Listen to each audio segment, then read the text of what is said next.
بسم الله الرحمن الرحیم. ذکر دانش خرگوش و بیان فضیلت و منافع دانش. داستان به اینجا رسید که خرگوش به هر حال بعد این که تو اون قرعه کشی نوبتش رسید و باید با پای خودش میرفت پیش شیر و به عنوان جیره و اون غذا و مستمری شیر خودش رو تسلیم بکنه، اینجا خرگوش خطاب به حیوانات جنگل گفت بس این ظلم پذیری، بس این تن دادن به این ذلت، تا کی قرار ما تومه این شیر بشیم و خودمون با پای خودمون بریم و غذای او بشیم؟ من میخوام با یه ترفندی اون از پا در بیارم. حیوانات جنگل به او سر و صدا کردن که بزرگترها از تو، هیکلمندترها از تو، جثه های بزرگتر از تو. اینا جرأت نکردن اینطور ادعایی بکنن، حالا تو با این جثه کوچک خودت اینطور ادعای بزرگی میکنی. بعد خرگوش گفت که من این کار رو با این جثه و هیکل کوچک خودم نمیخوام بکنم، من از طرف الله تعالی الهام به من شده، الله به من مسیر نشون داده و کسی که محل الهامات ربانی قرار بگیره و الله تعالی قلب و ذهن و فکر او رو مدیریت بکنه، اون فرد میتونه کارهای بزرگ بکنه. داوود جالوت رو از بین برد با یک فلاخون یا همون تیرکمون ما شما، ولی این تاییدی از جانب الله بود. هر فلاخون این کار رو نمیکنه، هر تیرکمان این کار رو نمیکنه. موسی با یه عصایی که نه لبه تیزی داره که اسمشو بذاری شمشیر و نه نوک تیزی داره که اسمشو بذاری نیزه، فرعون و فرعونی‌ها رو از پا در آورد. هر کی با عصاش نمیتونه این کارو بکنه. اون عصا توش تایید غیبی الله بود، اون عصا محل الهامات ربانی الله تعالی بود، قضیهش فرق میکرد. یه مثال دیگه هم آورد، گفت ببینید شما زنبور یه حشره بیشتر نیست، اما از اون جایی که الله به او الهام میکنه و اوحی الی النحل، همین یه کار عجیبی انجام میده که همین بشر، حتی بشر قرن 20 و 21 بعد هنوز در رابطه با این شهد و کندو و معماری او و دنیای پیچیده زنبورها، این بشر قرن 20 و 21 بعد هنوز روش مطالعه بکنه، هنوز باید بررسی بکنه که آقا این چه کاری داره میکنه. چی شده این حشره به این کوچک، با اون جثه کمش، با اون مغز کوچکش، اما چون محل الهام الهی قرار گرفته کارهای بزرگ داره انجام میده. بنابراین شما به جثه من و به هیکل من نگاه نکنید، مهم اینه که الهامات ربانی الله با من همراهه. زمانی که رسول پاک علیه السلام از خانه ارقم، یه خانه کوچک بود تو مکه مکرمه، کار خودش شروع کرد، خب اهل مکه، قریش، کفار اون زمان نبود که تو این دعوت 3 سال سری پیامبر و دعوت انفرادی پیامبر ندونه اینجا داره یه کارایی میشه، اما اونها اینقدر این کار رو سبک و کوچیک میدیدن، میگفتن چی کار میخواد بکنه؟ یه خانه رو گرفته، تو این خانه چند نفر دور بر خودش جمع کرده، با اینا میخواد چی کار کنه؟ اما قضیه این خانه و افرادی که داخل این خانه هستن فرق میکنه، چون اینا تایید غیبی الله با این است، اینا نصرت و امداد الله با این است. اینا کار رو بنا به تکیه به توانمندی ها و استعدادهای بشری خودشون نمی کنن. اگر اینا رو ما بشر محض ببینیم که آقا اینا یه بشر هم مثل سایر انسانهای دیگه و اینا تایید غیبی با اینا نمی بود، اینها نصرتی از جانب الله با اینها نمی بود، الهام ربانی با اینا نمی بود، بله اینا یه انسانهای در حقیقت کوچکی بودن که هر کاری میتونست. بعد مولانا اینجا گریزی زد به انبیا علیه السلام و نقشی که اونها در بیداری و تحول عصر خودشون و حتی اعصار و ادوار بعدی داشتن. مردم اون زمان انبیا رو کوچک میدیدن، مثل مردمه که چشم که کوچکه اما دنیاها توش جا میشه. همینطور انبیا کوچک جلوه میکردن، چون افرادی که به انبیا نگاه میکردن به این ظاهرشون، به این جسمشون نگاه میکردن. به انبیا میگفتن که شما اراذلنا بادی الرأی، شما از پسترین طبقه ما هستید، شما از این سست رأی های ما هستید، کی به حرف شما بها میده؟ ما نراک الا فلان، ما نراک الا فلان، ما شما رو نمیبینیم مگر یک جماعت پابرهنه ای، ما نمیبینیم شما رو مگر ما نمیبینیم. یعنی دیدن خودشون رو میگفتن، دیدن خودشون این بود، کوچک میدیدن انبیا رو، تمسخر میکردن. اما همین نبی با همون خونه کوچک، یعنی خانه ارقم، چه کارهای بزرگ، تمدن سازی کرد. تو این خونه داشت رجال سازی میکرد، شخصیت ها رو درست میکرد. برای تمدن اسلامی، زیربنای یک تمدن اسلامی، ساختن یک تمدن اسلامی ابتداش ساختن رجاله. تا ما نتونیم مردانی بسازیم قطعا تمدنی هم نمیتونیم بسازیم. نبی ما داشت تمدن، برای اون تمدن نوین اسلامی، تمدن بزرگی که قرار بود شکل بگیره، رجال درست میکرد. اساس و شالوده یک تمدن اسلامی بر رجال و مردان گذاشته شده. اما اونا نمیفهمیدن داره چیکار میکنه. 13 سال زندگی نبی ما صرف همین شد. به هر حال اینم گفت که آقا من جسم کوچکه، شما به جسه من نرید، مهم اینه که تایید غیبی الله با من همراهه، نصرت الله با من همراهه و با این من میتونم انشاءالله تعالی به توفیق الله هر کاری رو بکنم. بعد مثال زد، مثالهای مختلفی، مثالهای حسی، دلیلهای دینی، دلیلهای عرفی. یکی از این دلیلها هم اگر خاطر عزیزان باشه در رابطه با آدم علیه السلام بود. آدم علیه السلام جسم خاکی داشت. وقتی خلق شد، کروبی های آسمان، فرشته های ملأ اعلی، خب دیدن یه جسم خاکی. این جسم خاکی توش چیزایی بود، علم بود، توش عشق بود، توش معرفت بود. اونا سنگین بود، اونا این جسم خاکی رو ارزشمند کرده بود، اونا باعث شد که این مسجود ملائکه قرار بگیره، اونا باعث شد که در حقیقت به اون مقام شامخ دست پیدا کنه آدم علیه السلام، نه با اون جسم خاکیش. اون علمی که در درون او بود، معرفتی که در درونش بود، اونا باعث شده بود که آدم رو به اون مقام بزرگ. ولی خب ابلیس متوجه اون مقام نشد و رانده درگاه الله تعالی شد. بعد مولانا به اینجا که رسید، خود مولانا گویا دیگه فهمید که خیلی دیگه از اصل مطلب فاصله گرفته و خرگوش و حیوانات جنگل رو گذاشته به حال خودش، رو داره یه مطلب فرعی رو بسط میده و توضیح میده. لذا خود مولانا گفت این سخن پایان ندارد، هوش دار، گوش سوی قصه خرگوش دار. بعد مولانا اینجا به مخاطبش میگه ببین خوب گوش کن، من نمیخوام که با این گوش حس گوش کنی. خب با این گوش کردن خیلی مهم نیست. آخه کسای پای منبر رسول پاک علیه السلام سالیان سال نشستن، اما چون گوش دل نبود، فقط این گوش حس بود، هیچ فایده ای از منبر نبوت نبردن. یک کسی مثل عبدالله ابن ابی 10 سال پای منبر نبوت در زندگی مدنی نشست، هیچی عایدش نشد، چون فقط این گوشش باز بود، گوش دلش باز نبود، بهره ای نبرد، فایده ای نبرد. حکیم علامه طحاوی در یک جای میگه اگر خود انسان اراده این رو نکنه و نخواد که اصلاح بشه، تمام انبیان نمیتونن اصلاحش کنن. یعنی گام اول اینه که تو خودت بخوای، گام اول اینه که تو گوش دلتو باز کنی،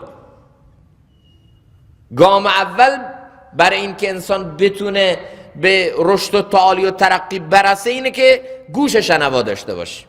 حالا یکی گوش شنوا نداره،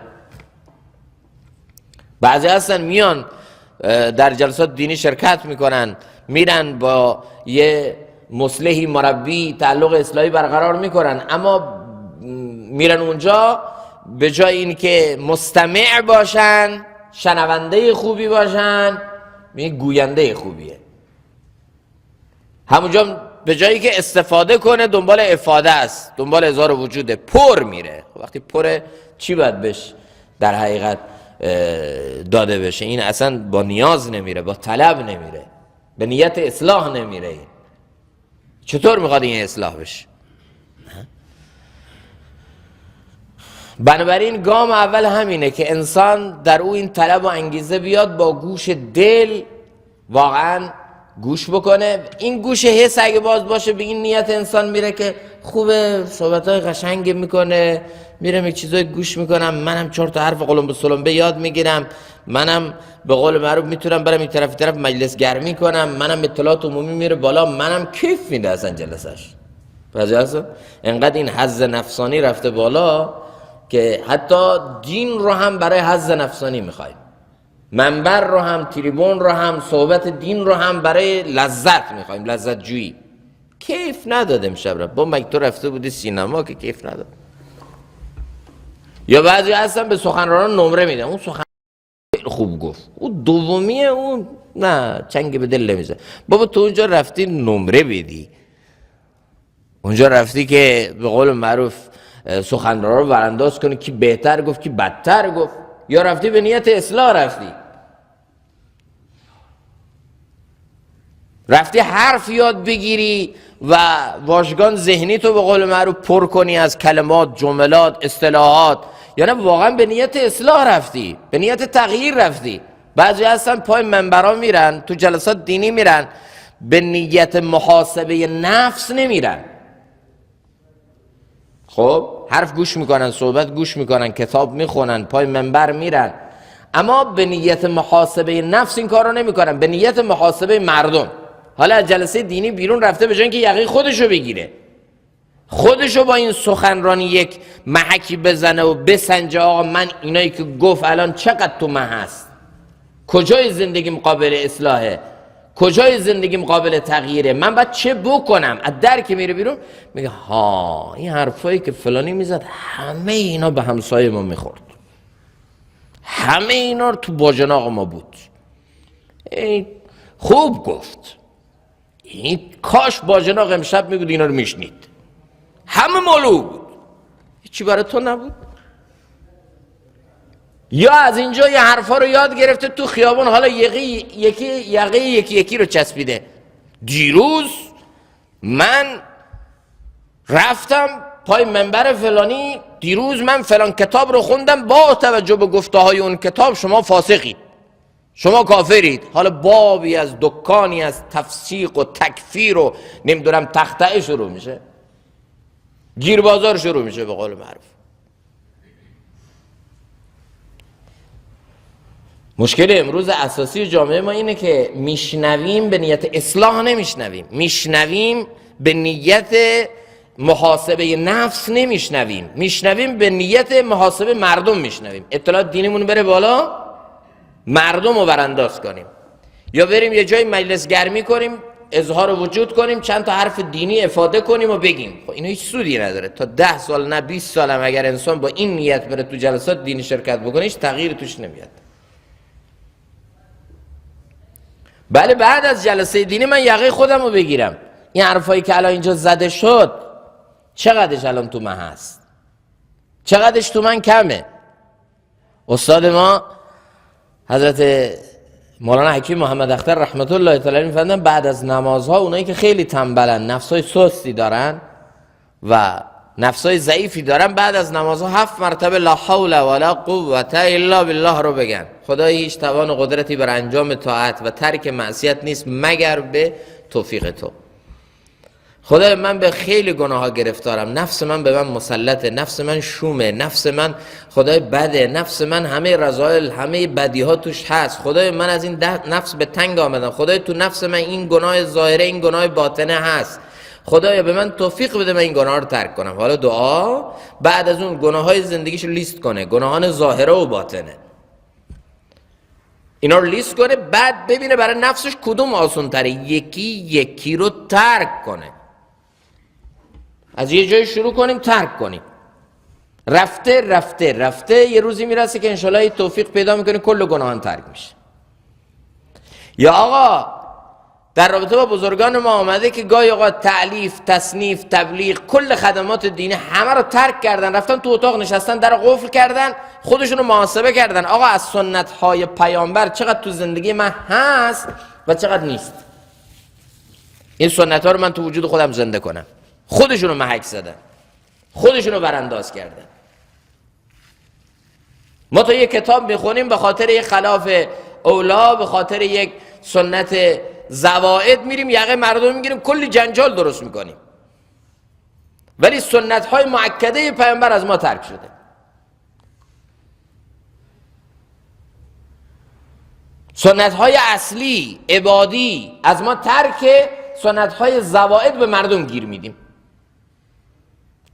خودمون به حرام گرفتاریم، مردم رو در خلاف اولا یقشون رو میگیریم. این خود شعبه های تکبره، خود شعبه های جاه طلبی و دنیا طلبیه. ما خبر نداریم، ما فکر میکنیم ترامپ فقط دنیا طلبه، اینم دنیا طلبیه. اون در حد خودش دنیا طلبی میکنه، من در حد خودم.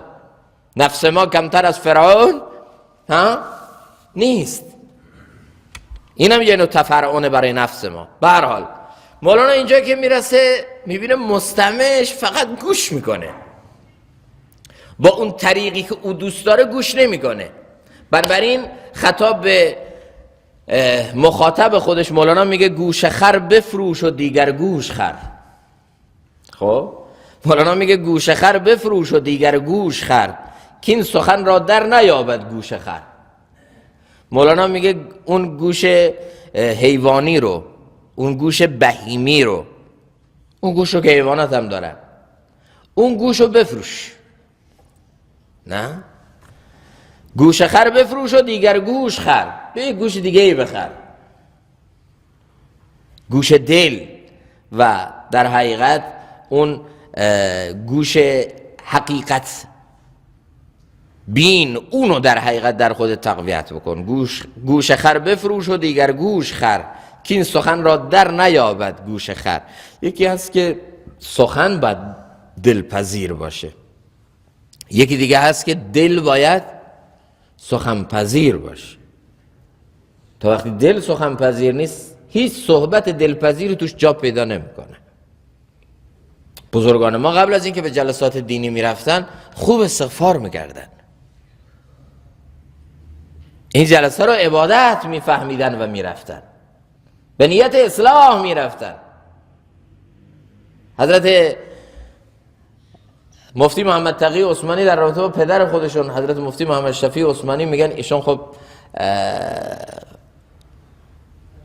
در رأس یکی از معتبرترین دارالافتاهای پاکستان و ایشون یه عالم بسیار متبحر و بزرگ، یک شخصیت بسیار ویژه علمی و عرفانی، گاهی اوقات میگه از یه جایی رد میشدن یه طلبه‌ای، یه عزیز تبلیغی، یه فرد بسیار عادی صحبت میکرد، سخنرانی میکرد، موعظه میکرد، نصیحت میکرد، وامیستاد گوش میکرد.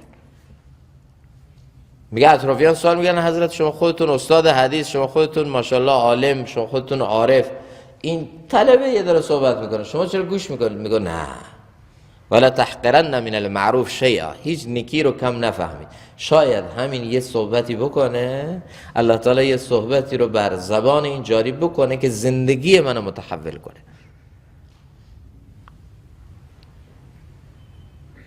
مسیر زندگی من رو عوض کنه، به سمت خوبی ها ببره. من چه میدونم؟ هیچ نیکی رو کم نفهمید. از همینم گوش کنیم، از همینم بشنویم، اما ما حاضر نیست صحبت گوش کنیم. بنابراین با چه نیت قشنگی گوش میکرد. حتی از اون کسایی که به مراتب از او در درجه سافلتر و پایینتری بودن، از اونا حرف گوش میکردن اکابر ما، میشنیدن صحبتشون رو. گوش خر بفروش و دیگر گوش خر، که این سخن را در نیابد گوش خر. این صحبت ها رو، این سخنهای اسرارآمیز رو، این نور رو، اینا علمه. عرض کردیم خدمت عزیزان که این علم نوره. این نور، ببینید، برای اینکه انسان بتونه نور خورشید رو ببینه باید نور چشم داشته باشه. نور خورشید وقتی قابل رؤیته، وقتی انسان میتونه نور خورشید رو ببینه که نور چشم داشته، یعنی یه نوری تو وجود خودش، این نوره که اون نور رو درک میکنه. وقتی این چشم کوره، این چشم نور نداره، نور خورشید هم نمیبینه. حالا مشکل از نور خورشید نیست، مشکل از کیه؟ تاریکی خود آقا. قرآن، حدیث، کلام بزرگان اینا نور داره، ولی این نور را هر کس درک نمیکنه تا یه سنخیتی، مجانستی با این نور پیدا نکنه، یعنی نور درون نداشته باشه. وقتی نور دل بود انسان میتونه اون نور بیرون رو هم حس بکنه، نور بیرون رو هم لمس بکنه، بفهمه. ولی وقتی این نور نیست اون نور رو هم درک نمیکنه. حالا مشکل از اون نور بیرونی نیست، مشکل از اینه که این طرف خودش اون نوری که لازمه جذب اون نوره در خودش هنوز زنده نکرده. رو تو زنگار از رخش پاک کن، بعد از آن نور را ادراک کن. خب به هر حال گوش خر بفروش و دیگر گوش خرکین سخن را در نیابد گوش خر. رو تو روبه بازی خرگوش بین، شیرگیری سازی خرگوش بین. برو تو روبه بازی یعنی هیله‌گری و نیرنگ بازی خرگوش رو ببین. مؤمن نه گول میزنه نه گول میخوره. خب چطور میشه؟ معمولا کسی که گول نمیخوره آدم زرنگیه، پس حتما گول میزنه. ولی مؤمن هم تعقل داره هم تدین. تعقلش باعث میشه گول نخورد، تدینش باعث میشه گول نزند. زرنگه ولی گول نمیزنه. برای همین میگن عرفا جامعه از دادن، دوتا زد رو تو هم جمع میکنن. معمولا آدمی که خیلی عاقله گول نمیخوره ولی گول میزنه. ولی مؤمن متدین عاقل با وجود اینی که عاقل هست و میتونه گول بزنه گول نمیزنه. این نشانه مؤمنه. سرنگه. اتقوا فراست المؤمن. در رابطه با دارالعلوم دیوبند آمده که دارالعلوم دیوبند چی بود؟ تعقل توش بود و تدین خالی توش نبود. هم تعقل بود هم تدین. هم انسانهای زرنگ و هوشیاری بودن و هم دیندار بودن. بنابراین تو هم یه خورده زرنگ باش، عبرت بگیر، دشمن شناس باش، تو هم چاره جویی کن، تدبیر کن، برو اینا رو پیدا کن. اینا رو امروز تو امت اسلامی ما شور دینی خیلیه، اما متاسفانه شعور دینی یکم پایینه. یعنی تدین هست، اون تعقل دینی، اون فراست و اون دوراندیشی امروز تو امت کم. و برای همینه که خیلی ساده گول میخوریم، بازیچه دشمن میشیم، آب باسیاب دشمن میریزیم، با وجودی که متدین هستیم بعضن، ولی این کارا رو میکنیم چون حس دشمن شناسی تو ما نیست، عبرت گرفتن از تاریخ تو ما نیست، دوراندیشی تو ما نیست، اولویت ها رو نمیسنجیم، نیازهای مبرم اساسی و بزرگ زمان خودمون رو درک نمی کنیم، به اون نیازهای کوچک کوچک انقدر مشغول میشیم که نیازهای بزرگ جامعه رو از دست میدیم.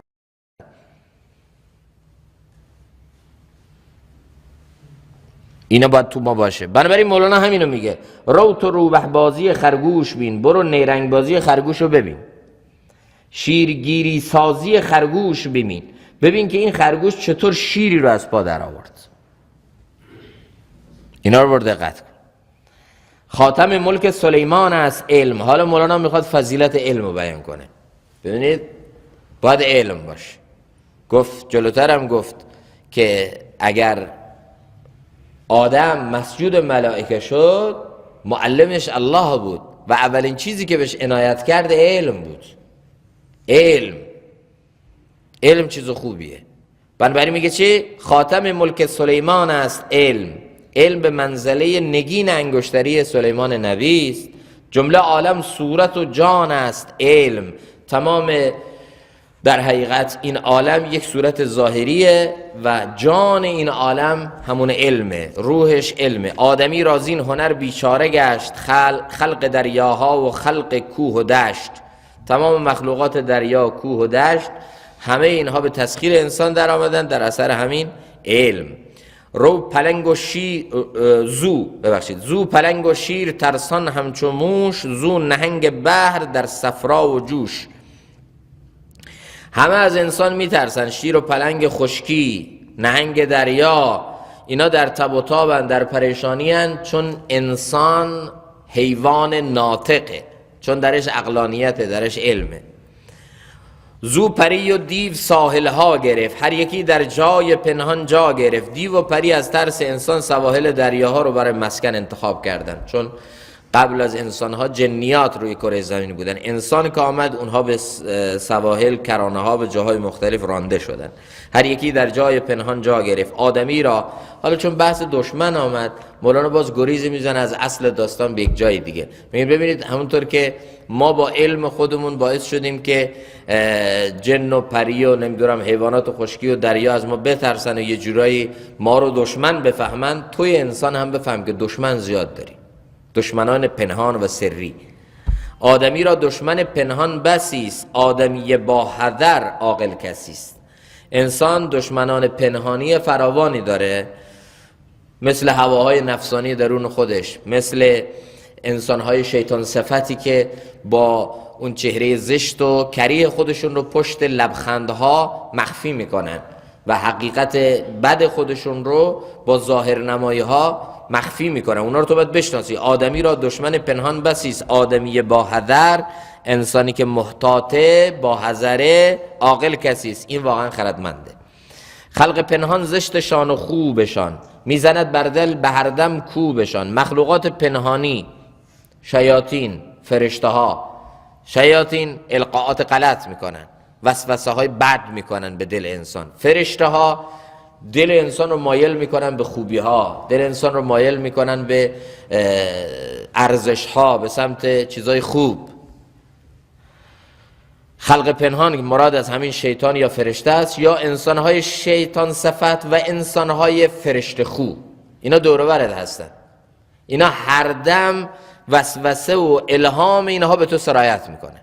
تو بدونی یا ندونی، یا در معرض القاءات غلط شیطانی یا در معرض الهامات فرشته ها هستی. تو بدونی یا ندونی، بخوای یا نخوای، انسانهای شیطان صفت دور بر تو هم در تو تأثیرات میگذارند. کوبشان به قول معروف در تو اثر میکنه. به تعبیر مولانا کوب یعنی صدمه، آسیبشون مشتق از کوفتنه، یعنی اینا وسوسه‌شون رو میکنن، اینا القاشون رو میکنن، اینا تأثیرشون رو روح و روانت، رو باطنت میذارن، تو بخوای یا نخوای، تو بفهمی یا نفهمی. هر همنشینی، هر دوستی و هر همراهی در تو تأثیر میگذاره. بحر غسل، حالا مولانا میگه تو اینا رو نمیبینی، چطور دوست خوب در تو تأثیر مثبت میگذاره؟ چطور یک انسان شیطان صفت، حتی عرفا میگن اونایی که صفحه دلشون پاکه، اینا رو بهتر میتونن درک کنن، میگن دیدن چهره ها در انسان تأثیر میذاره. یعنی دیدن چهره یه فاسق، دیدن چهره یه نافرمان خدا و رسول در دل کدورت میاره، در دل تاریکی میاره. برعکس دیدن چهره یه مؤمن، یه صالح در انسان نور میاره، رونق میاره، نشاط میاره. اینا تأثیر داره. حتی صحبتی نشده، صحبتی رد و بدل نشده، فقط چیزی دیده شده، همین دیدن تأثیر داره. ببینید هر انسان یه شعاع مغناطیسی داره، مثبت یا منفی. سگ اصحاب کهف کنار خوبان نشست، خوب شد.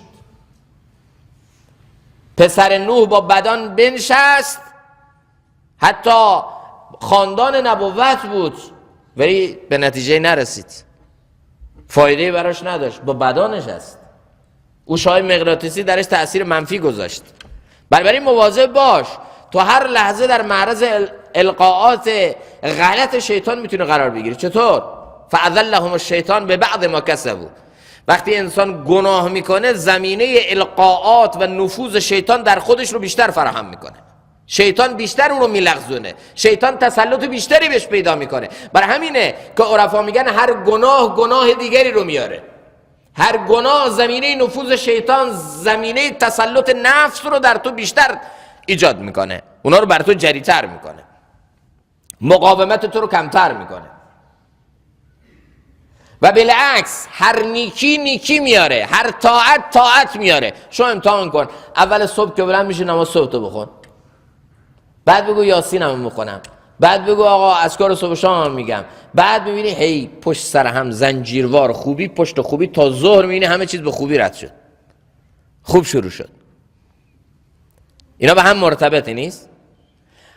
اگر انسان غافل شد، در حدیث آمده مفصله، حالا من اجمالیش رو میگم که شیطان، زمینه نفوذ شیطان برو بیشتر میشه. شیطان به قلبی نفوذ میکنه که غافل باشه، شیطان به قلبی تسلط پیدا میکنه که گناه کرده، حالا گناهان بعدی رو براش فراهم میکنه، زمینه گناهان بعد. لذا مواظب باش، تو در معرض وسوسه ها و القاءات هستی. بالعکس شما خیلی وقتا شنیدید که مثلا انسان وقتی که آیات آخر سوره 8 رو میخونه با یه ترتیبی، چقدر ملائکه تا صبح براش دعا میکنن.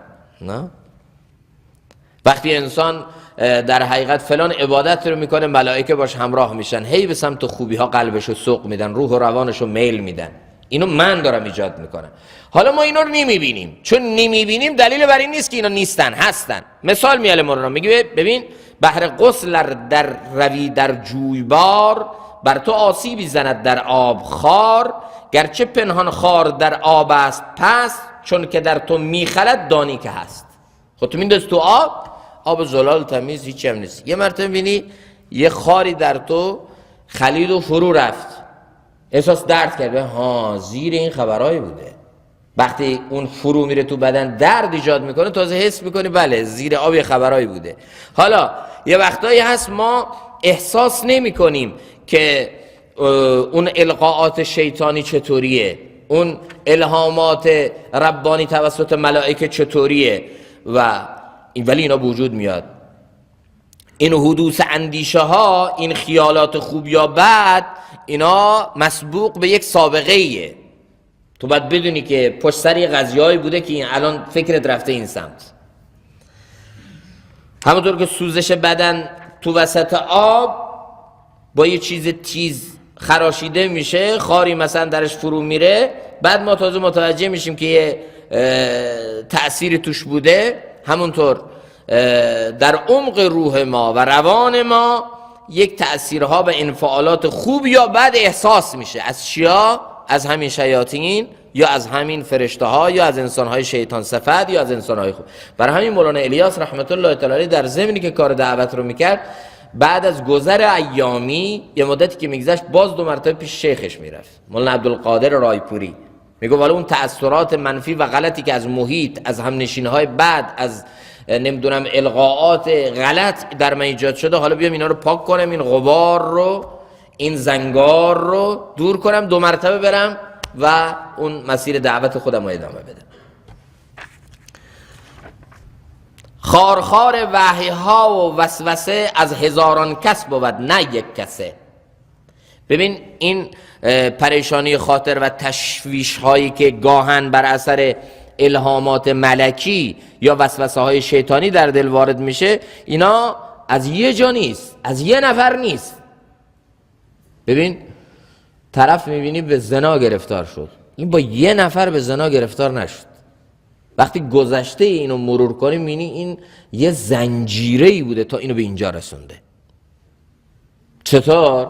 ابتدا این آقا تو فضای سایبری و مجازی جاهای بدی سرک کشیده، یه چیزایی تو وجود خودش تحریک کرده، یه میل جنسی کاذبی رو در وجود خودش تقویت کرده. این آقا همنشین بد داشته، این آقا زبان کنترل نکرده، این آقا چشم کنترل نکرده، این آقا ذهن مدیریت نکرده، این آقا رفته رفته رفته رفته، حالا رسیده به مرحله آخر و نهایی که چیه؟ اون فساد و فحش، اون زناست. یه سلسله‌ای داشته، از هزاران کس بوده، از یک کس نبوده.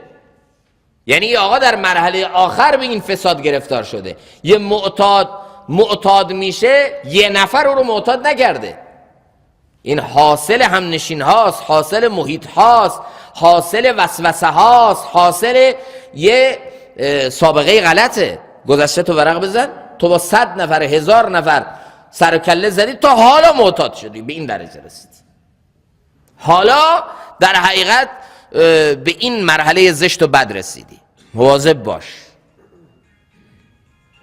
خرمنها آتش میگیره از شعله‌های کوچیک. مواظب باش، اون شعله کوچیکه رو که دیدی نگو این شعله کوچیکی، حالا ولش کن. خیلی مواظب باش، خیلی محتاط باش. هر محیطی، هر دوستی، هر عملی تأثیری در وجودت میذاره. از اینا غافل نباش، این زنجیرها آخر به جای بد ختم میشه.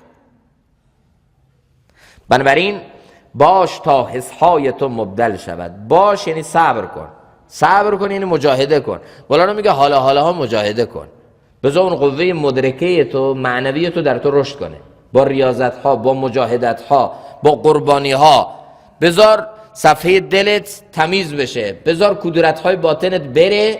اون موقع باش تا حسهای تو مبدل شود، بذار اون ادراک معنوی در تو رشد کنه. یعنی حالا مجاهده کن، حالا این قربانی بده تا ببینی شان و مشکل حل شود. اون موقع با اون چشم دل میتونی ببینی.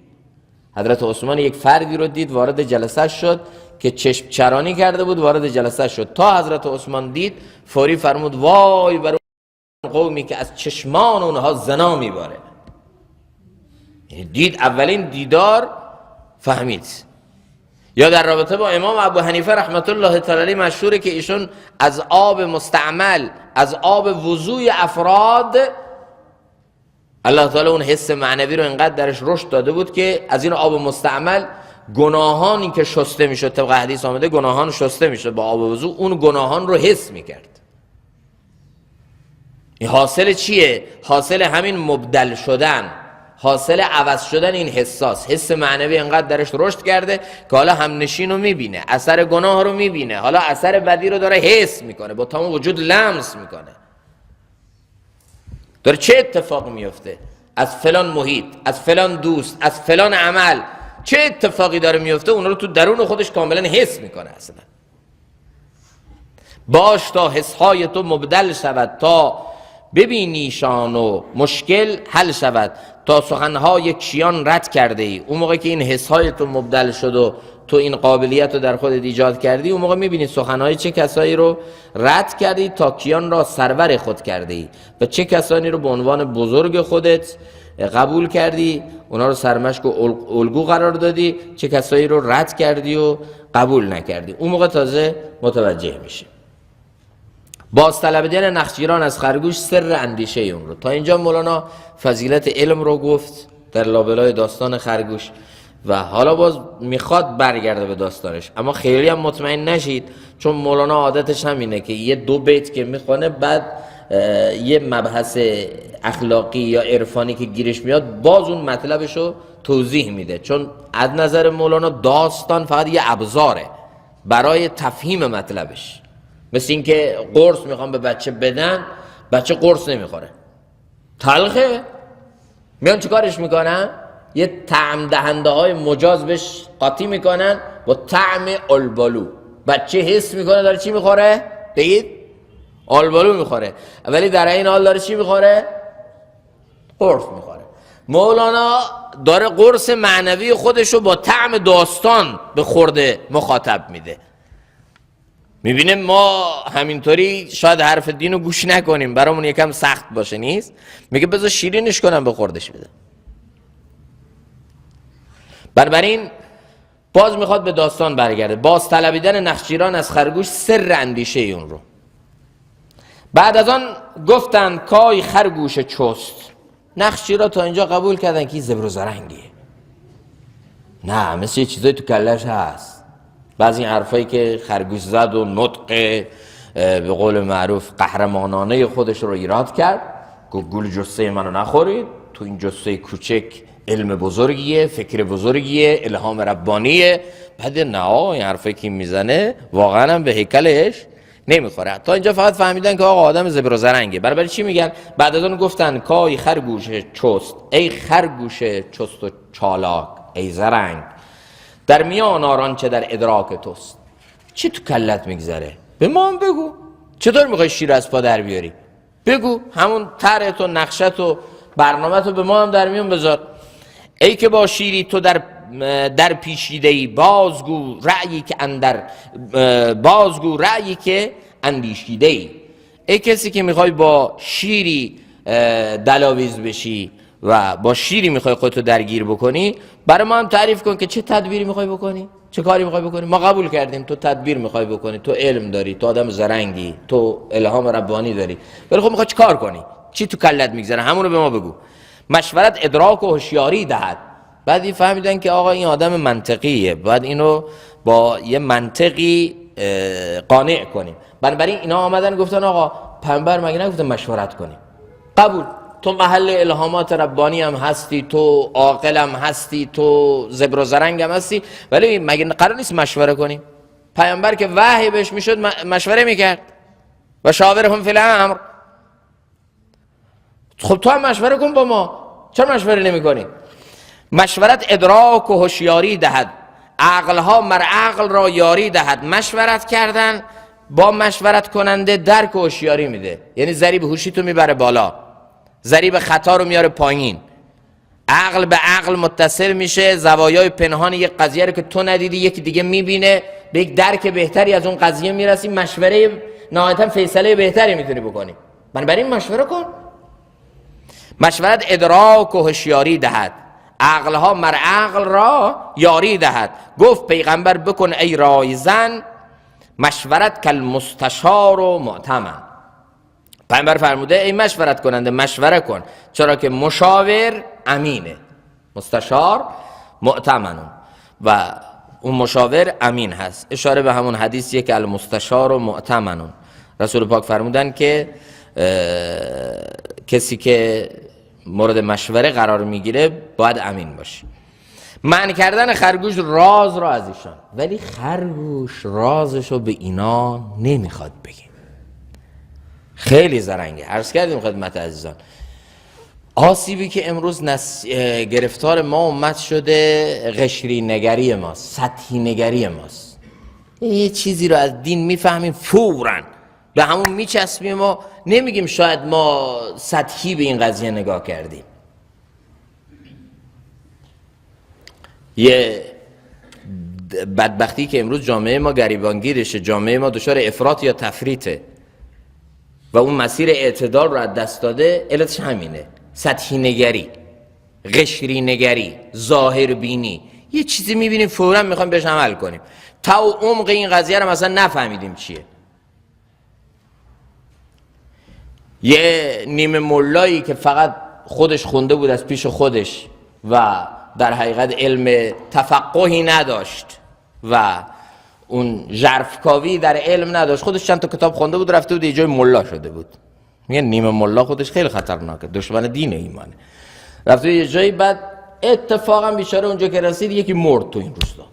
یه عجب مصیبتی شد، ما اومده بودیم اینجا به نونوایی برسیم، اول این مرد، حالا این احکام میت خودش یه مسئله، کفنش، دفنش، لحدش، فلانش. این تازه کار بود بیچاره، خودش چند تا جزوه‌ای، چند تا رساله خونده بود و ادای در حقیقت ملا رو در میاد. به هر حال بر بدبختی بود از این ور این از کم سوادی و از اون اطلاعات پایین اون مردم سوء استفاده میکرد و ادای آدمای خبره رو در می آورد.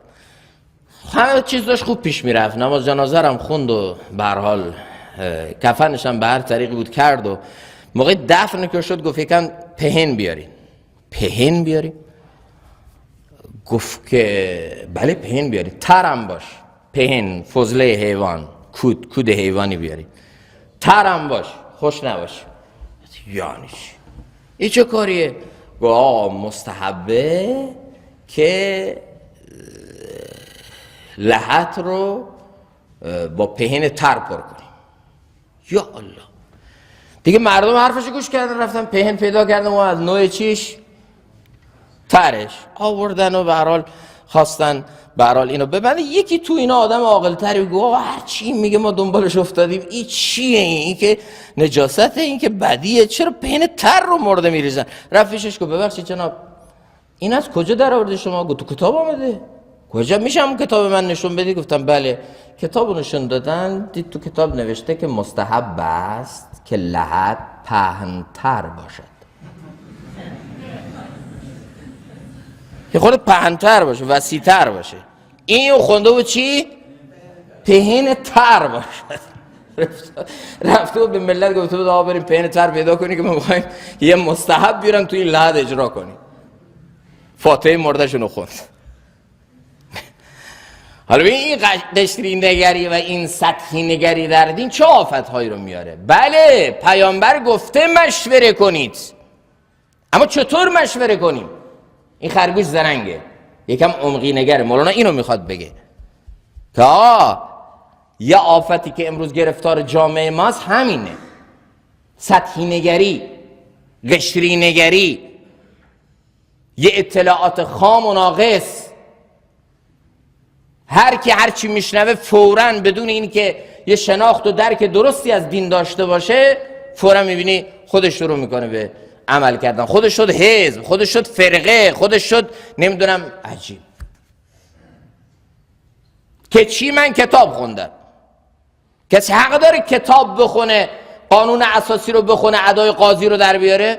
کسی حق داره قانون اساسی رو بخونه، ادای وکیل در بیاره؟ کسی حق داره قانون اساسی رو بخونه، ادای نمیدونم دادستان در بیاره؟ چون قانون اساسی فارسیه، منم تسلط به فارسی دارم. نه آقا. کسی حق داره گرامر انگلیسی بلده، میتونه لاتین بخونه، بره یک کتاب انگلیسی برداره شروع کنه نسخه نوشتن، بگه چرا این کارو میکنی؟ بگه انگلیسی بلدم، گرامرم عالیه، نسخه میدم برای مردم. این دارو هم که هم انگلیسی نوشته است. عجیبه. کسی حق نداره انگلیسی بلد دارو بده، کسی حق نداره قانون اساسی رو چون فارسیه و من تسلط به فارسی دارم به چیکار کنه؟ ادای قاضی در بیاره. چطوره من 4 کلمه عربی صرف و نحو قاعده عربی بلدم، بیام چیکار کنم؟ قرآن رو بذارم جلوم، خودم استنباط کنم، خودم استنتاج کنم، خودم از قرآن هر چی خواستم در بیارم؟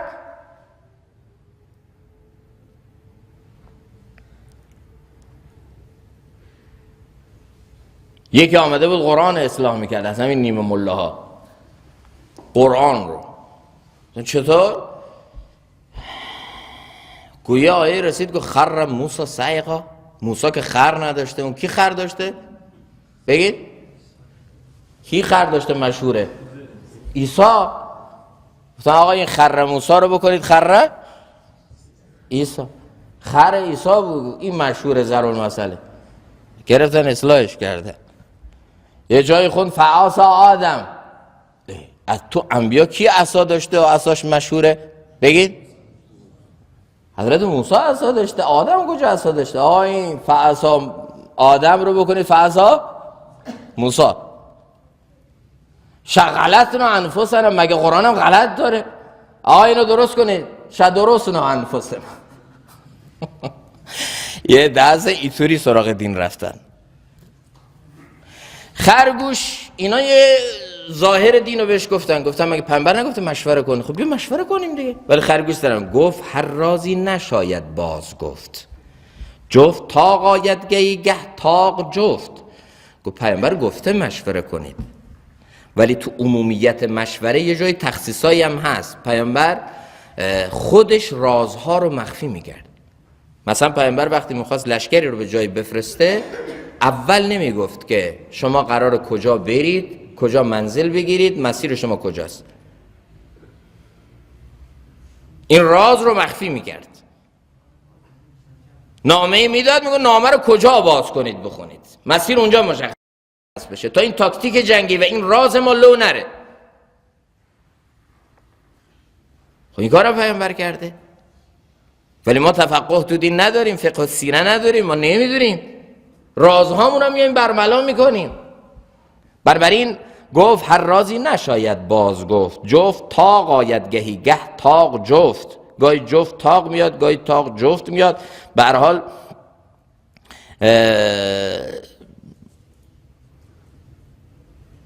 یعنی که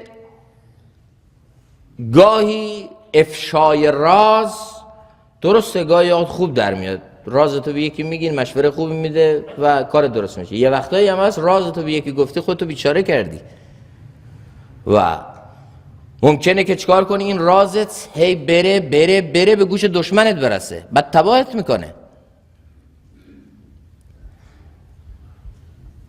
و حتی این نکته رو دقت کنید، نبی ما فرموده که احبب حبیبک هونا، تو دوستی ها هم اعتدال داشته باشه. چون دوست منه همه اسرار زندگی من بذارم کف دستش، تو این دوستی هم اعتدال داشته باشه، چون ممکنه همین دوست فردا چی بشه؟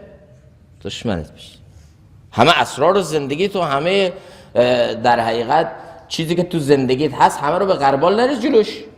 احتمال بده که فردا دشمنت بشه، تو دوستیت هم اعتدال داشته باش. و ابغض بغیضک هونا، پیامبر فرمودن اگه یه مخاصمه مجادله با یکی پیش آمد، یه دشمنی با یکی پیش آمد، اونجا هم تو خصومت و جنگ اعتدال داشته باش. ممکنه همین دشمن فردا باز چی بشه؟ دوستت بشه. انقدر دشمنی نکن همه پل و پشت سر تو خراب کن، هر کارت دست در آمد براش بکن که یه روزی اگه قرار بود دوستتم بشه اصلا روی دیدن تو صورتشو نداشته باشی، جایی برای دوستی نذاری، شرمنده یه عمر بشی که چرا باش این کارو کردم.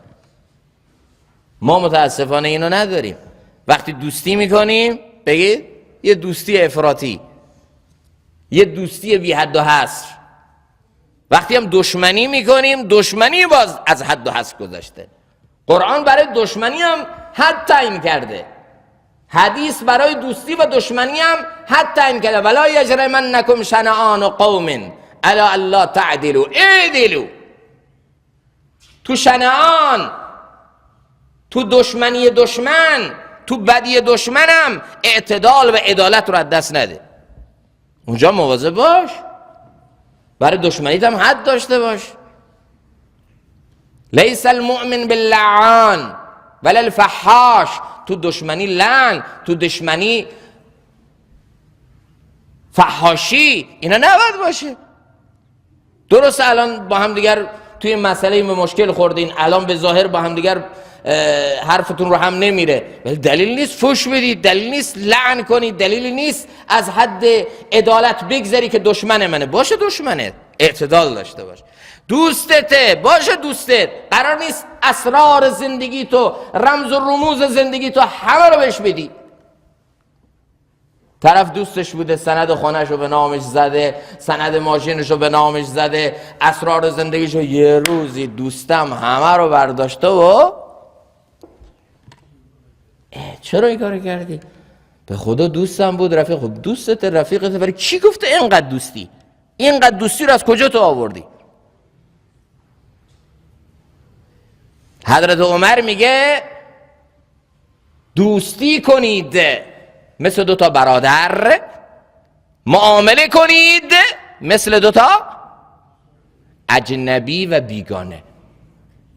اگه میخواید دوستیت پایدار باشه، چرا دوستی های ما پایدار نیست؟ چرا دوستی های ما دوام نداره؟ چون اصلا حد اعتدال تو دوستی رو نداریم ما.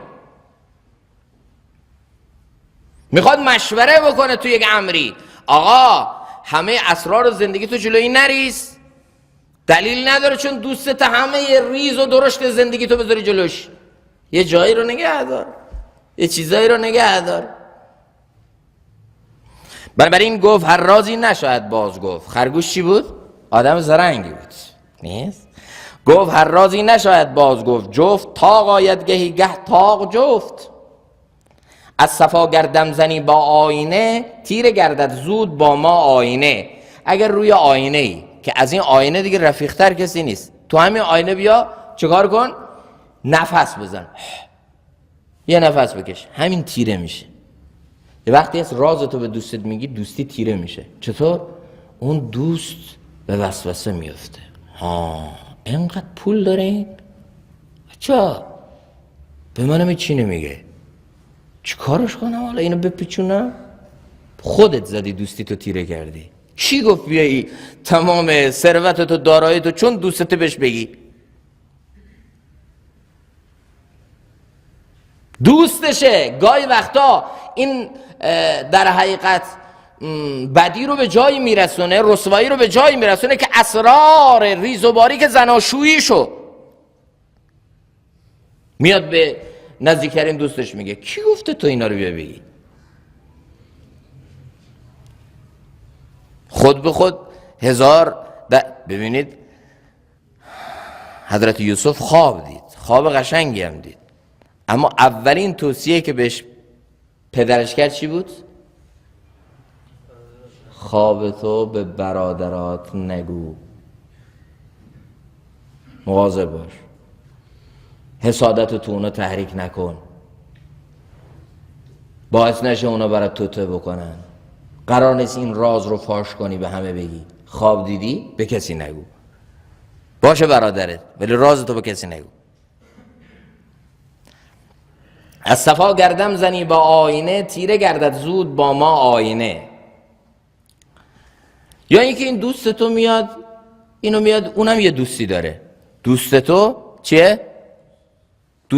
تو دوست صمیمی داری، این دوست صمیمی تو باز یک دوسته صمیمی داره، باز اون دوست صمیمی دوست صمیمی دیگری دارد.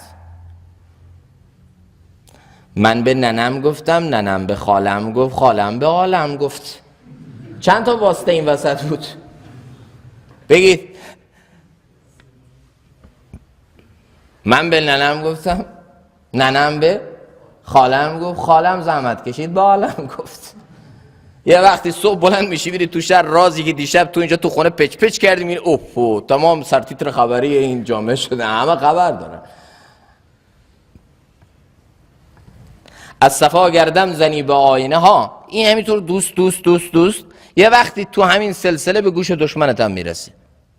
چرا پس مکدر میکنی دوستی رو؟ بعد میای به دوستت میگی چی؟ تو گفتی. خب تو آینه رو مکدر کردی، تو این رابطه دوستی رو با این برداشت غلط دوستی، حد و مرز دوستی رو نفهمیدی، خودت رفتی دوستی رو مکدر کردی. اینو از خودت بپرس. یکی حرف قشنگی میزد، میگفت رازت رو به کسی نگو. زنا عادت دارن، زنا الان گوش میکنم خواهرای ما، اینا مهارت‌های زندگیه، باید داشته باشن.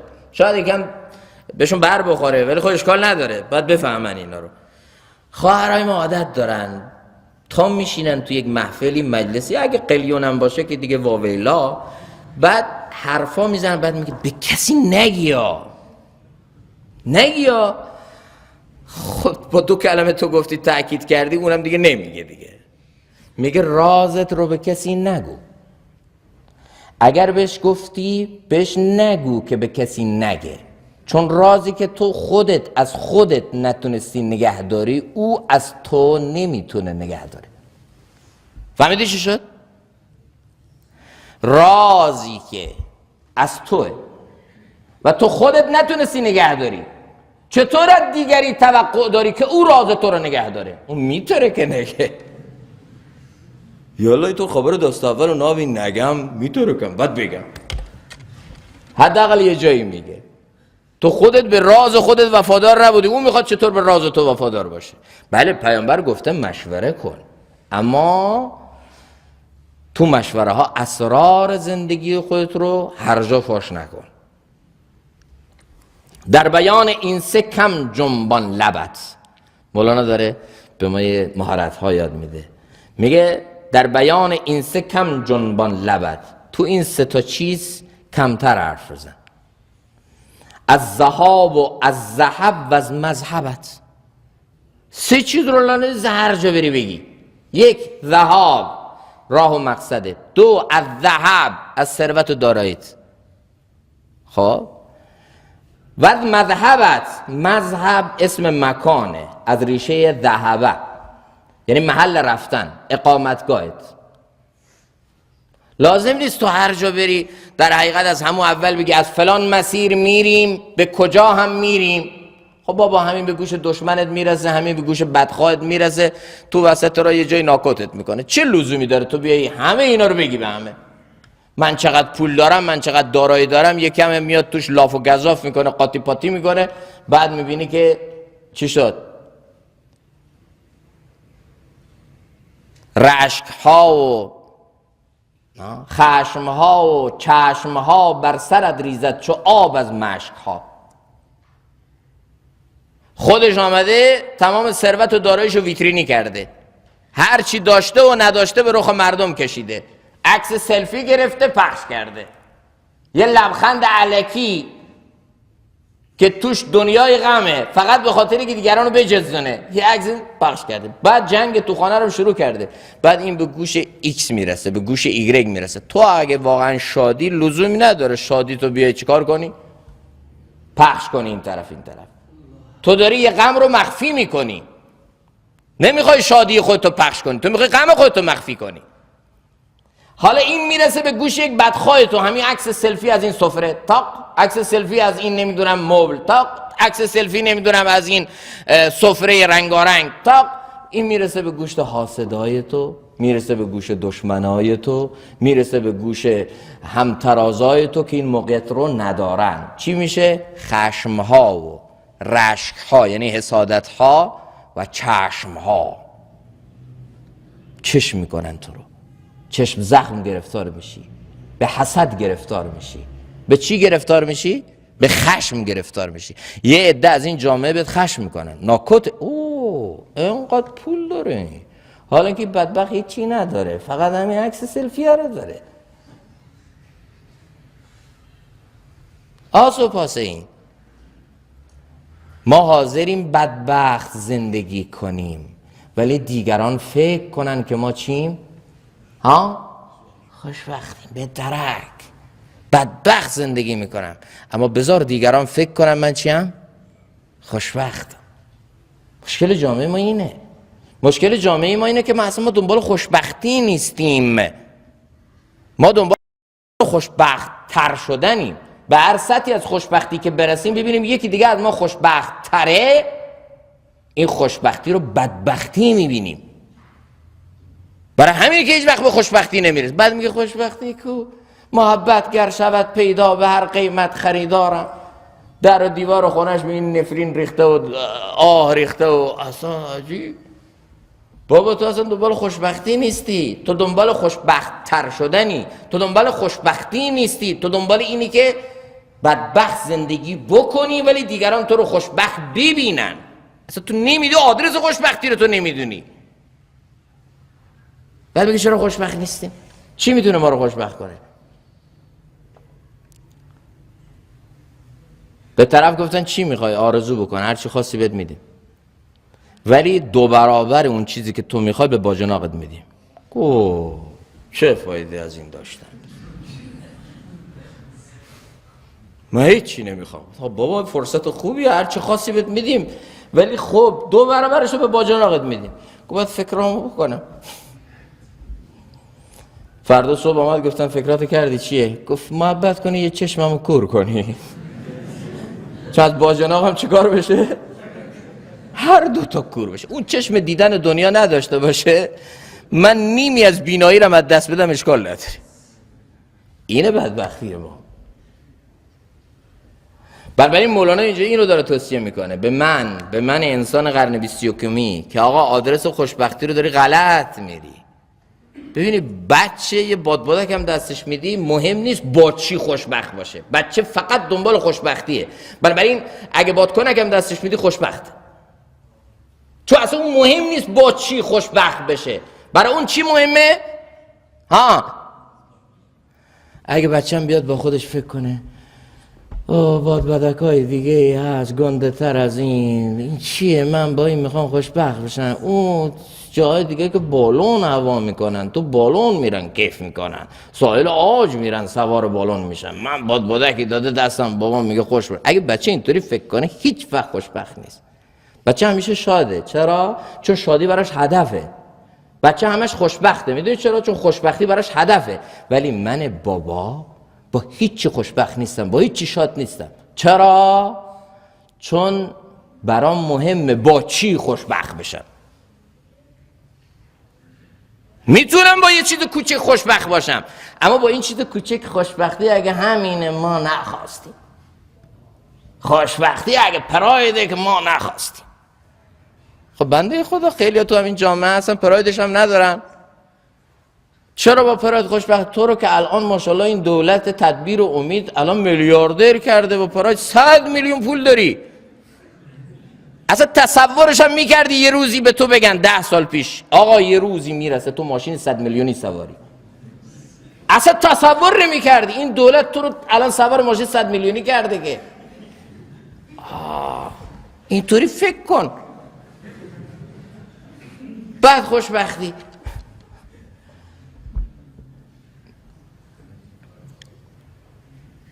که تصور میکرد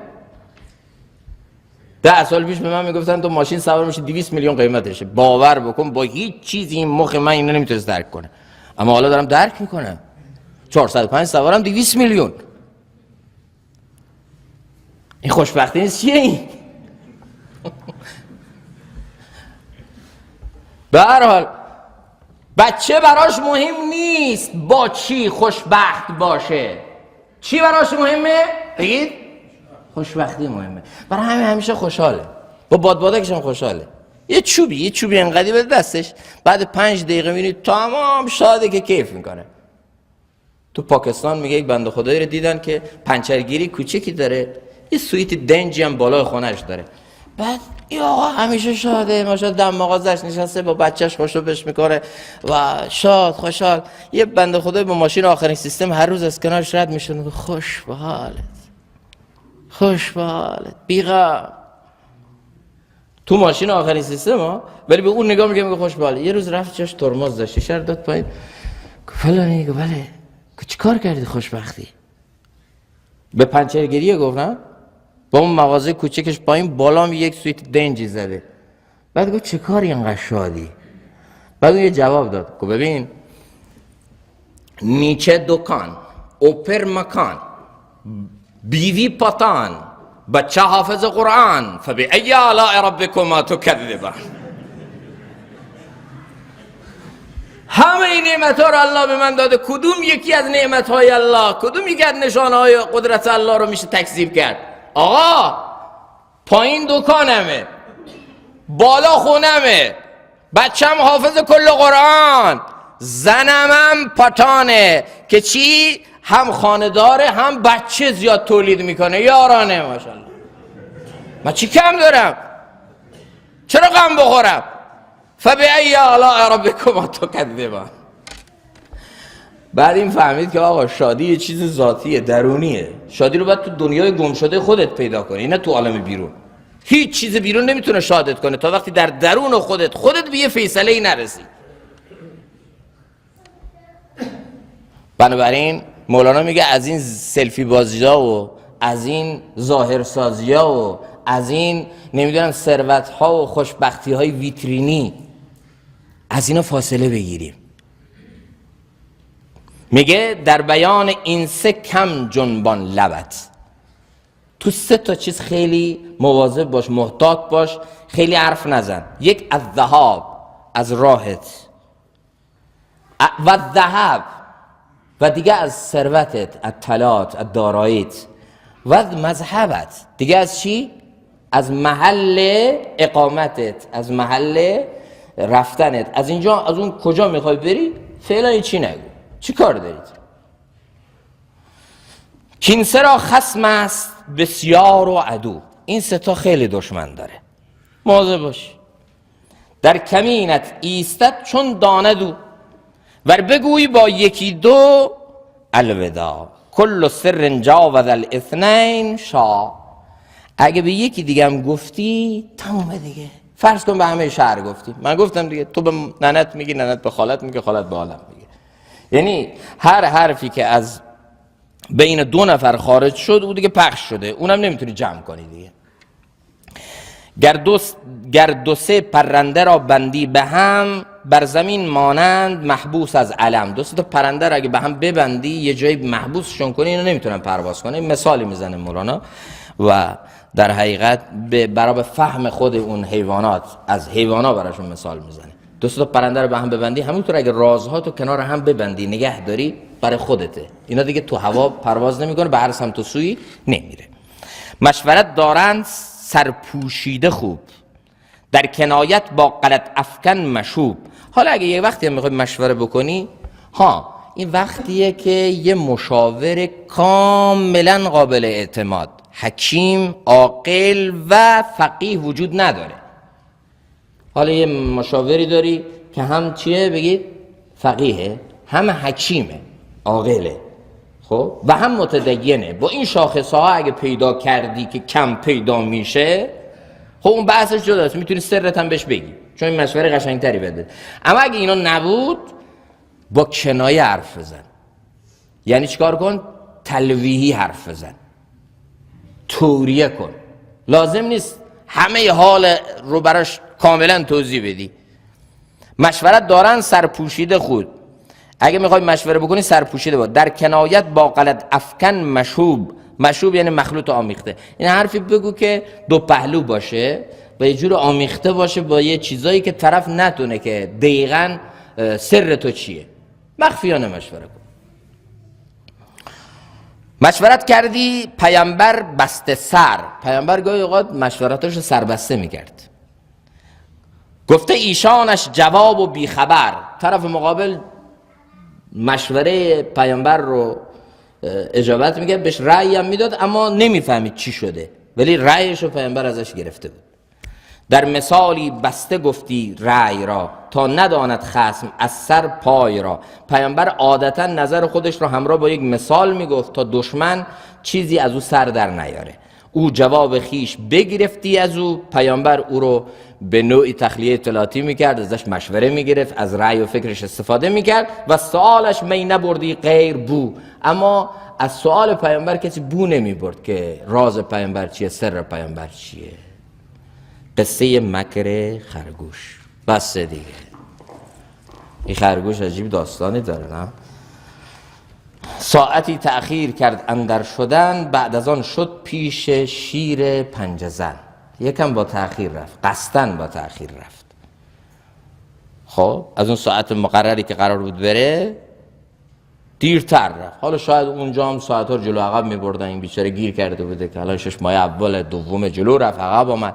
به هر حال به هر ترتیبی بود عقب موند و قصدن عقب رفت، با تأخیر رفت. زان سبب کندر شدن او ماند دیر، خاک را می کند و می قرید شیر. چون تأخیر کرده بود شیرم زیر پاشو داشت می کند و خشم و ناراحت. چی میشه؟ بقیهش انشالله برای جلسه آینده انشالله. درودی بخواهیم باشه.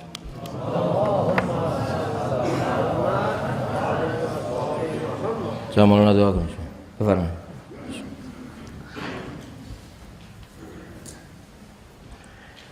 اللهم صل على سيدنا ومولانا محمد وعلى آل سيدنا ومولانا محمد كما صليت على إبراهيم وعلى آل إبراهيم إنك حميد مجيد. اللهم بارك على محمد وعلى آل محمد كما باركت على إبراهيم وعلى آل إبراهيم إنك حميد مجيد.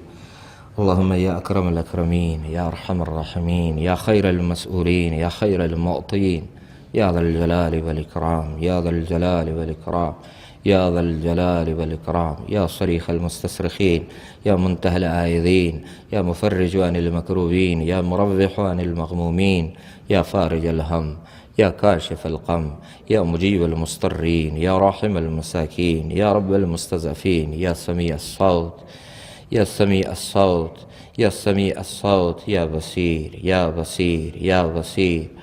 اللهم إنك قلت وقولك الحق وهو معكم أينما كنتم.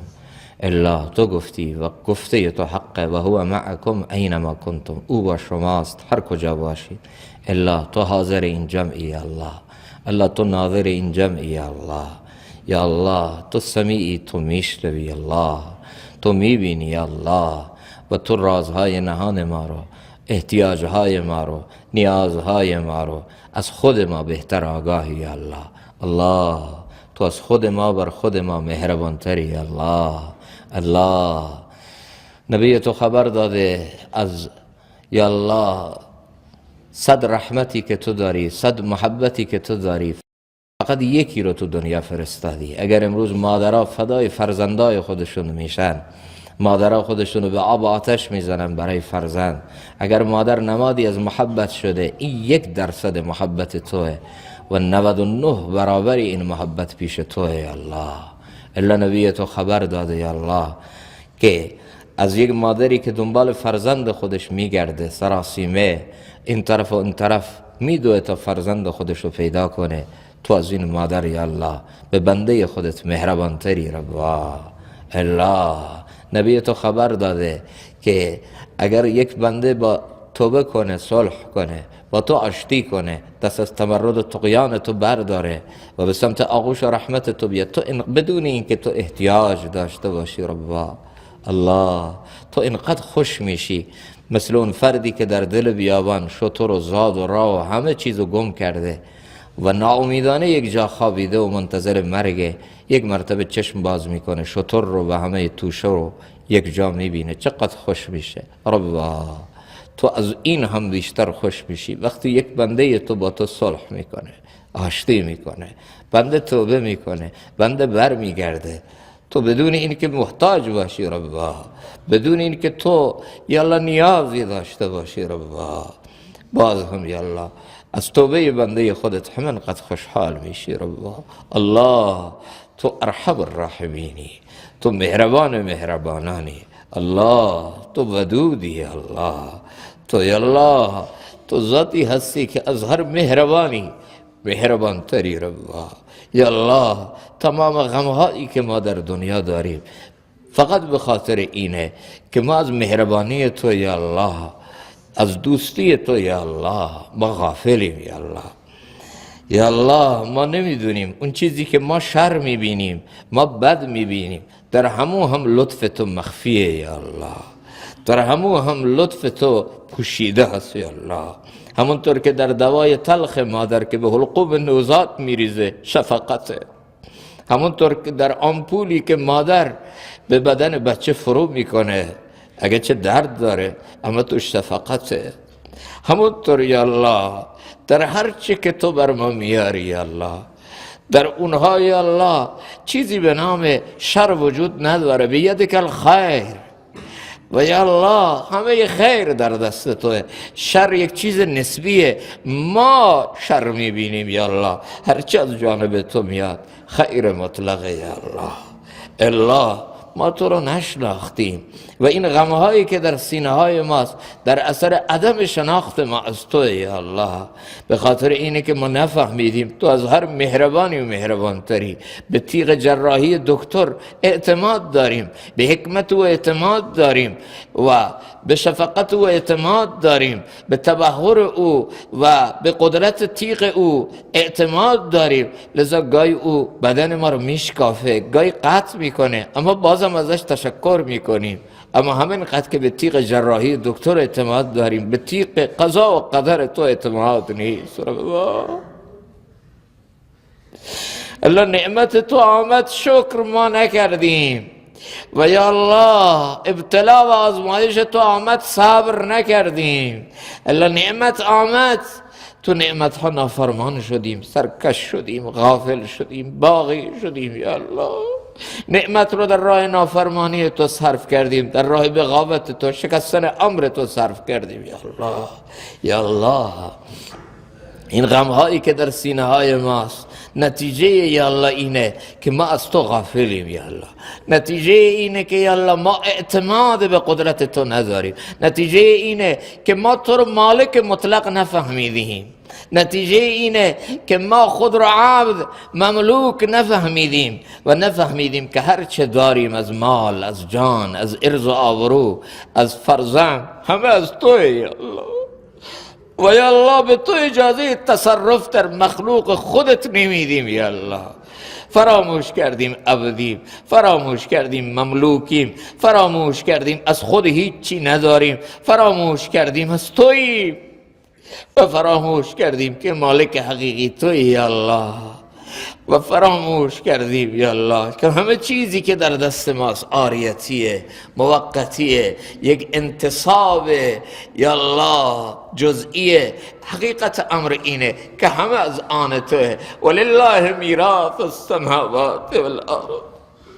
چقدر افراد در این دنیا بودن آمدن فکر کردن کاخ از اونهاست، برای کاخا غم خوردن، برای زمینای کشاورزی غم خوردن، برای الله پستا و مقاما غم خوردن، برای اولاد غم خوردن، برای فرزند غم خوردن، برای یا الله پست و مقام غم خوردن، اما میراث برای تو باقی موند، دنیا و آسمان برای تو باقی موند و اونها با غمهاشون زیر خاک ها مدفون شدن. یا الله یا الله ما غم حقیقی رو فراموش کردیم. امروز دیگه غمهای ما رنگ غم انبیا و اولیاء نداره، غمهای ما غمهای قارونی شده. ربا غمهای ما غمهای فرعونی شده الله، غمهای ما غمهای شدادی شده الله، غمهای ما یا الله رنگ غم انبیا و اولیاء نداره یا الله. مولانا میگه بر دل سالک هزاران غم بود، گر زواق دل خلالی کم بود. غم حقیقی اینه که از دل چیزی کم بشه. غم حقیقی اینه که نماز با حضور قلب نباشه. غم حقیقی اینه که تو قلب از محبت الله خالی باشه. غم حقیقی اینه که این دل بر الله نتپه، این دل چیزی از الله توش نباشه. غم حقیقی اینه که این دل محبت نبی توش نباشه. از جیب ما چیزی کم میشه غم میخوریم، از دوستی های دنیای ما، تعلقات دنیای ما چیزی کم میشه. یک دوست به ما رو ترش میکنه تا شب غم میخوریم که دوست به ما رو ترش کرد. یا الله یا رب، غمهای ما رنگ خدایی نداره. غمهای ما از جنس غمهای انبیا و اولیاء نیست.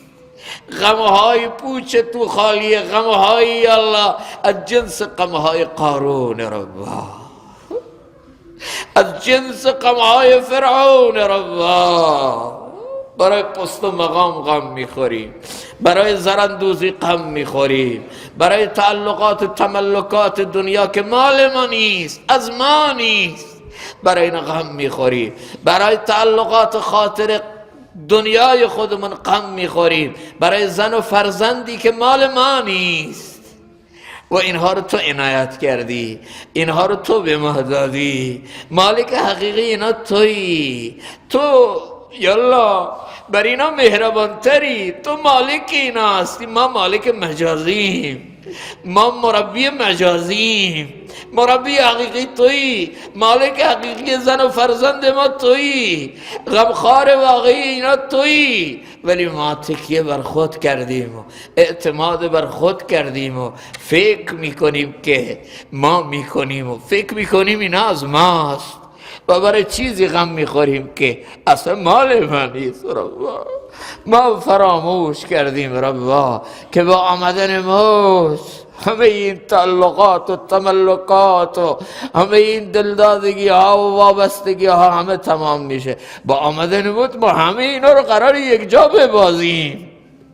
ربا بزرگان ما گفتن کسی که با این غمهای کوچک و سافل بمیره او سوء خاتمه در انتظار او هست. کسی که الان نتونه بر قضا و قدر تو راضی باشه، موقع موت جان دادن به قضا و قدر تو قطعا راضی نخواهد بود و سوء خاتمه در انتظار او.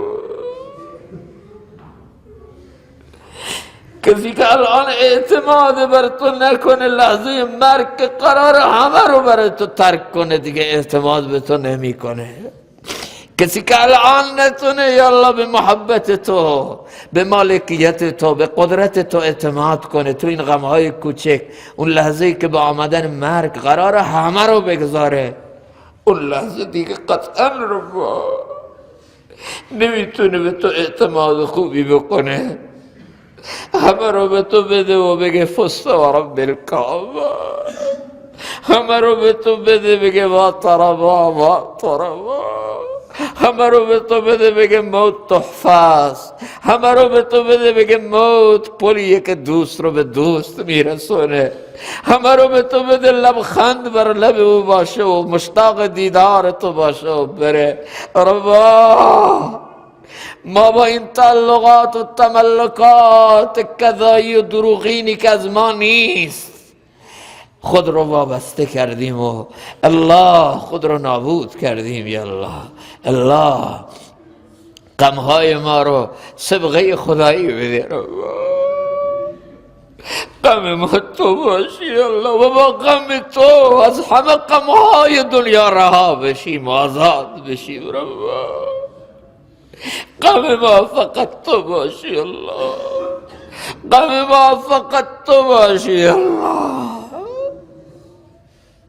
الله و با غم خودت از همه غمهای دنیا ما رو رها کن، از همه وابستگی ها و تعلقات ما رو الا قبل از اینکه با مرگ ما رو از اینا جدا کنی، در دنیا با عشق خودت ما رو از اینا جدا کن، با معرفت خودت ما رو از اینا جدا کن.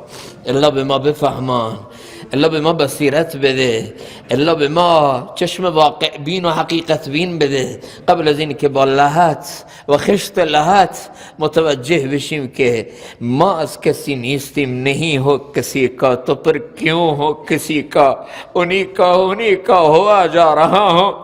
الا قبل از این که با مرگ اینو بفهمیم و با لحت اینو بفهمیم، الله با عشق خودت با معرفت خودت اینو به ما بفهمان، الله اینو به ما بفهمان، الله اینو به ما بفهمان. اللهم انا نسألك من اليقين ما تهون به علينا مصائب الدنيا، اللهم انا نسألك من اليقين ما تهون به علينا مصائب الدنيا، اللهم انا نسألك من اليقين، اللهم انا نسألك من اليقين. الله یک یقین بده، یک باور، یک اعتماد به زندگی بعد از مرگ بده که ما بفهمیم مرگ پایان نیست، مرگ فنا نیست، مرگ انتقال از یک عالم به عالم دیگه.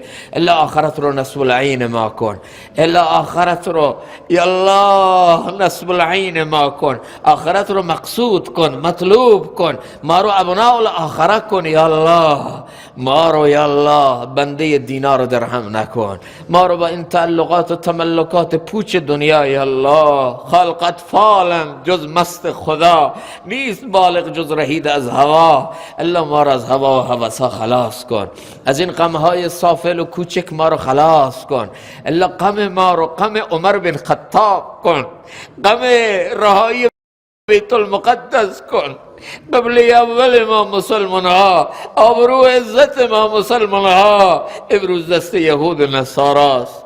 ما بریم برای چیزای کوچک کوچک غم میخوریم ربا، ما برای چیزایی که مال ما نیست داریم غم میخوریم، قبله اول از دست رفته غم نمیخوریم یا الله، محبت نبی از دست رفته غم نمیخوریم، آخرت از دست رفته غم نمیخوریم. اینا نشانه قسامت قلبه، اینا نشانه مرض دله، اینا نشانه اینه که این دلها مرده است، که اینقدر که به فکر تعلقات دنیاییم به فکر تعلق آخرت نیستیم، اینقدر که به فکر راحت دنیاییم به فکر راحت آخرت نیستیم، اینقدر که به فکر دوستان دنیاییم به فکر دوستان آخرت نیستیم. الله این دلها زنگار زده، این دلها بیماره، این دلها پر مرضه. الله تو بیا تو این دل یا الله، تو بیا در این دل یا الله، تو مطلوب این دل، مقصود این دل،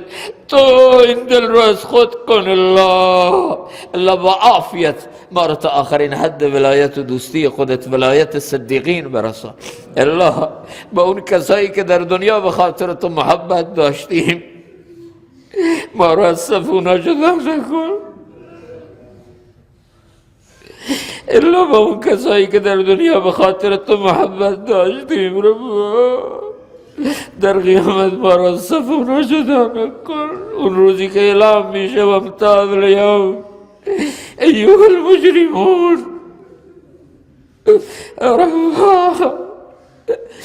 ما را صف دوستان خودت و کسانی که به خاطر تو با اونا دوستی داشتیم الله ما را صف اونا جدا نکن. الله ما را رسوا نکن. الله اون روز ما را در مقابل انبیا و اولیاء الله رسوا نکن. الله ما را رسوا نکن. ای خدا این بنده را رسوا مکن، گر بدم من سر من پیدا مکن. الله با عافیت یا الله ما رو تا آخرین حد ولایت و دوستی خودت، ولایت صدیقین برسان. الله اینقدر غمی از خود نصیب کن یا الله که از همه غمهای دنیا فارغ بشیم یا الله. غم ما فقط تو باشی یا الله و این دل رو یا الله مأمور کنیم، آباد کنیم از محبت تو. خدای با قلبهای خالی، خدای با جیب خالی تا مشهد نمیتونیم بریم. خدای با قلب خالی چطور به قبر بریم؟ با قلبی خالی الله چطور پل صراط رو رد کنیم؟ چطور میدان محشر رو رد کنیم؟ الله اون روزی که حصل فی الصدور یا الله، اون روزی که لا ینفع مال ولا بنون الا من اتى الله بقلب سلیم. الله با کارت خالی، با جیب خالی یک سفر 200-300 کیلومتری رو یالله جرأت نمی کنیم بریم. دل خالی یا رب، دل خالی یا رب، دل خالی یا رب. اما با این دل خالی از سفر آخرت نمی ترسی، با این دل خالی از سفر برزخ نمی ترسیم، از سفر قبر، از سفر پل صراط، از سفری که انبیا ترسیدن و گفتن رب لا تخزنی یوم یبعثون.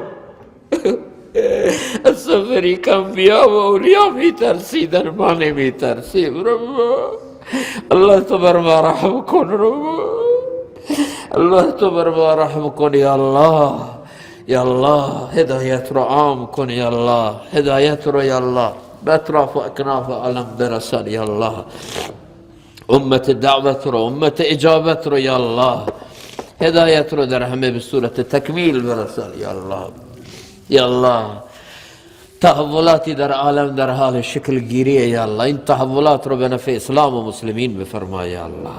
یا الله دور جدید رو دور اسلام و مسلمین بفرما یا الله. در تمام دنیا هر کس هم و غمش اسلامه و به کتاب و سنت نزدیک تره، الله اونا رو نصرت کن، الله اونا رو مدد کن. الله این نصرت معنوی ما، این دعای ما رو در حق اونها قبول بفرما. هر کس به دین تو خدمت میکنه در هر لباسی، در هر شعبه‌ای، در هر جایی الله، در هر مکانی الله، با هر نام و عنوانی الله، الله اونا رو نصرت کن، الله اونا رو مدد کن. این نصرت معنوی ما، دعای ما رو در حق اونها قبول کن، ما رو در خدمات اونها سهیم و شریک کن یا الله. الا در این جمع ما هر کس هر حاجت دینی دنیوی مشروعی داره، الله حاجات رو برآورده کن، الله مشکلات رو حل آسان کن یا الله. از غمهای کمر شکن، از غمهای طاقت فرسا، از غمهای پوچ و بی معنی و بی اساسی که یا الله گاهی ما رو از پا میقدر در بیاره، به تو پناه میبریم یا الله. اللهم انا نعوذ بك من جهد البلاء و درك الشقاء سوء القضاء و شماتة الاعداء. الا ما را شماتت اعداء، از این که سر زبان دشمنان بیفتیم، مورد طعن و تشنیع دشمنان قرار بگیریم، الله به تو پناه میبریم. الا مال و جان، ارز و آبرو همه رو سپرد تو کردیم. افوض امری الله ان الله بصیر بالعباد. ما هم تو غمای خودمون، تو مشکلات و بنبستای خودمون چیزی میگیم که یعقوب در فراق یوسف گفت انما اشکو بثی و حزنی الی الله،